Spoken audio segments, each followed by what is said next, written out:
আন্দোলন দমাতে কলেজ হয়েছিল, এবার আন্দোলন করে বিশ্ববিদ্যালয়ে রূপান্তরের চিন্তা তিতুমির শিক্ষার্থীদের। সরকারি তিতুমির কলেজ রাজধানী ঢাকার বনানী থানার মহাখালী এলাকায় অবস্থিত।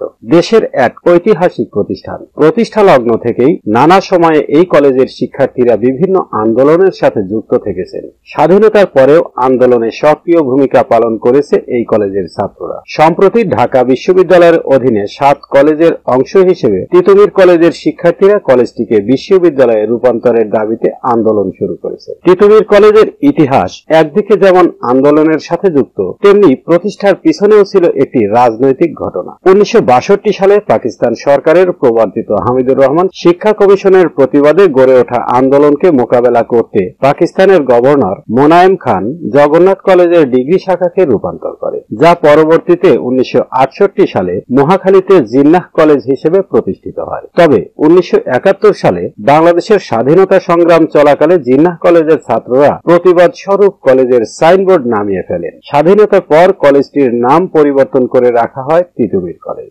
বর্তমানে কলেজটি শুধু মাধ্যমিক নয়, বরং ঢাকা বিশ্ববিদ্যালয়ের অধীনে স্নাতক এবং স্নাতকোত্তর শিক্ষার ক্ষেত্রেও গুরুত্বপূর্ণ ভূমিকা পালন করছে, যার আয়তন 11 একর। এর আগে কলেজটি জাতীয় বিশ্ববিদ্যালয়ের অধীনে ছিল, যার নামে নামকরণ তিতুমির কলেজ। তার প্রকৃত নাম ছিল সৈয়দ মীর নিসার আলী, যিনি 27 জানুয়ারি 1782 সালে জন্মগ্রহণ করেন এবং 19 নভেম্বর 1831 খ্রিস্টাব্দে মৃত্যুবরণ করেন। তিনি ব্রিটিশ শাসনের বিরুদ্ধে সক্রিয় আন্দোলনকারী ছিলেন এবং এই সংগ্রামে তিনি সম্মুখ সারির যোদ্ধা হিসেবে পরিচিত। তিতুমির বাংলা আমিরাত নামক একটি স্বল্প স্থায়ী রাষ্ট্রের শাসক ছিল। তিনি ব্রিটিশ সাম্রাজ্য ও তাদের সহায়ক অত্যাচারী হিন্দু জমিদারদের বিরুদ্ধে লড়াই করেছিলেন। তিতুমিরের বিখ্যাত বাঁশের কেল্লা, যা প্রতিরোধের কেন্দ্রবিন্দু ছিল, আজও স্মরণীয়। অবশেষে ব্রিটিশ সেনাদের সাথে সংঘর্ষের সময় বাঁশের কেল্লাতেই তার মৃত্যু ঘটে।